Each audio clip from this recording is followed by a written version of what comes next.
सुप्रभात। जब हम प्रकृति की बात करते हैं, तो प्रकृति के अजूबों की जब बात करते हैं, तो ग्रेट कैनियन की गहराई को हम मापते हैं।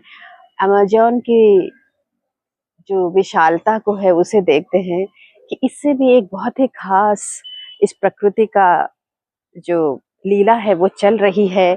उड़ीसा के समुद्री तट ऋषिकुल्या पर, जहाँ 700,000 ओलिव टर्टल्स जो है दुनिया के कोने कोने से सफर कर कर आते हैं एक मास नेस्टिंग के लिए, मतलब कि प्रजनन प्रक्रिया के लिए। और यहाँ ये एक दूसरे का साथ देते हैं और अपना काम कर कर जो है वो फिर वापस चले जाते हैं। देखिए, ये टर्टल्स जब आते हैं, ना तो इनके पास कोई जीपीएस होता है, ना कोई इनके पास मैप होता है, ना ही वो कोई शिप में बैठ कर आते हैं।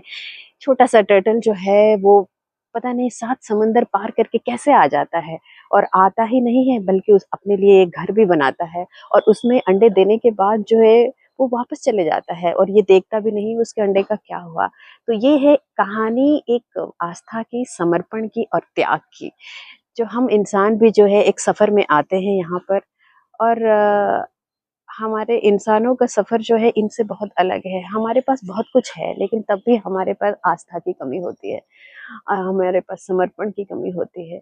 और ये देखिए, आए अपना काम करे, और सिर्फ अपना ही काम नहीं, 700,000 एक फीमेल टर्टल्स जब एकत्रित हो रही हैं, ये नेचर का सबसे बड़ा खास देन है प्रजनन प्रक्रिया में। वो ये भी दर्शाती है कि इस प्रक्रिया में वो अकेले नहीं हैं, वो एक दूसरे का साथ दे रहे हैं और एक दूसरे के जो है सफर में उनके साथी हैं।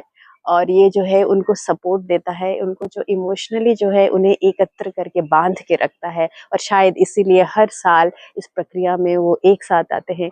तो हमारे समाज में एकजुट होकर काम करने का जो एक हम आज के दिन में ये भूल गए हैं।